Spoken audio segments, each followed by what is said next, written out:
Hi everyone, and welcome back to what will be the final video in this initial series.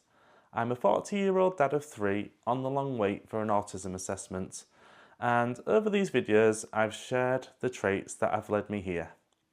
We've talked about social confusion, sensory overload, and my need for order and intense focus. But all of these things existed underneath, something I built piece by piece, year by year, without even knowing it. This was the mask, and today I want to talk about what masking looked like for me, the cost of wearing it, and the earth-shattering realisation that it was a mask all along. From a very young age, I knew I was different. Socially, I was cripplingly shy.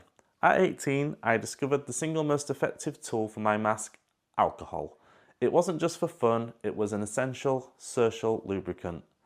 Before that, I wouldn't go into a shop if I didn't have the exact change. The anxiety was so bad. Alcohol quietened the noise and let me mimic the social flirt I couldn't naturally access. My other main tool was my humour. My bluntness, my literal way of seeing the world, which could put people off, I learned to frame as a joke. My friends saw it as my quirky humour and my personality. It was a brilliant disguise. In drama class at school, I was so anxious I skipped it, but on the football pitch I could be a vocal captain because it was a role with a clear purpose. That's what masking is, performing a role. Even at work, I masked. I get great feedback because I'm performing a service, but I rarely remember the conversations. I wasn't fully engaged, I was running a script. The mask became so ingrained it shaped my relationships. When my long-term university girlfriend broke up with me and I got a new one soon after, I was genuinely confused by her upset. In my mind, no rules were broken. I completely missed the social nuance of the hurt feelings. My mask was a set of rules, not an understanding of emotion. My wife has been my greatest enabler and unintentionally a co-conspirator in my mask. She agreed to no dancing at the wedding and no speeches at family events. She protects me from situations where the mask might slip. Having children added a new layer. I had to be normal for them. Seeing family became for the kids, so the focus was never on me and my discomfort. But the mask has cracks. My wife notes I sometimes block out the kids when I'm focused. I have outbursts of stress and I need those hours alone sometimes to recover. The person underneath was always there, straining. In my career, my mask had a specific job title, manager. In leadership roles, my intense focus on tasks was noticeable, so I deflected it with humour. I would joke about little tasks not being done would lead to the end of the world.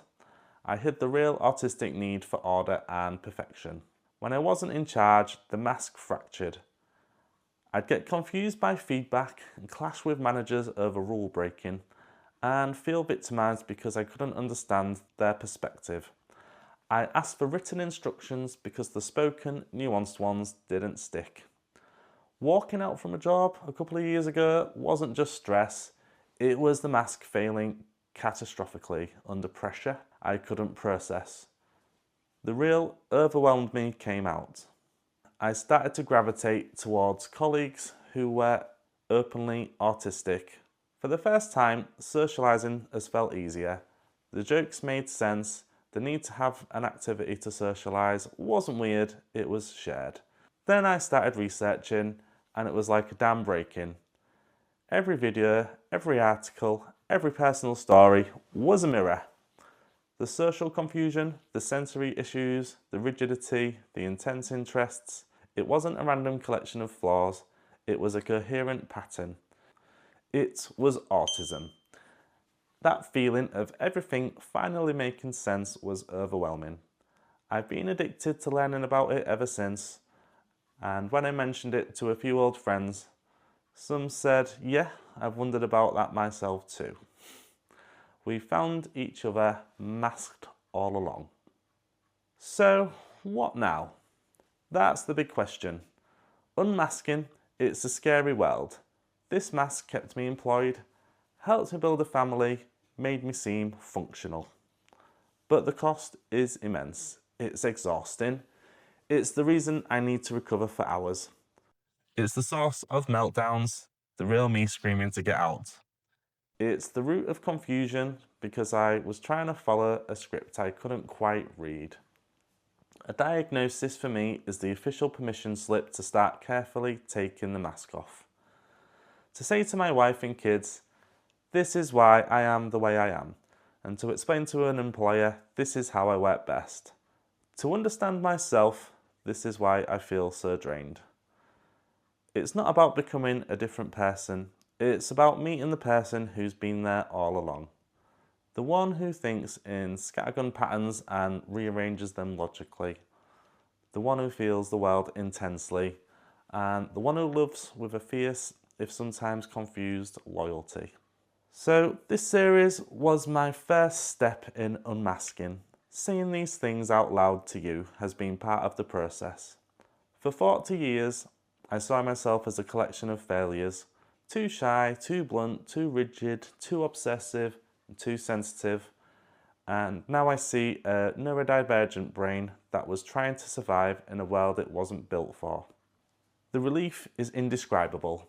The regret for lost time is real, but the hope for a more authentic future is what keeps me going.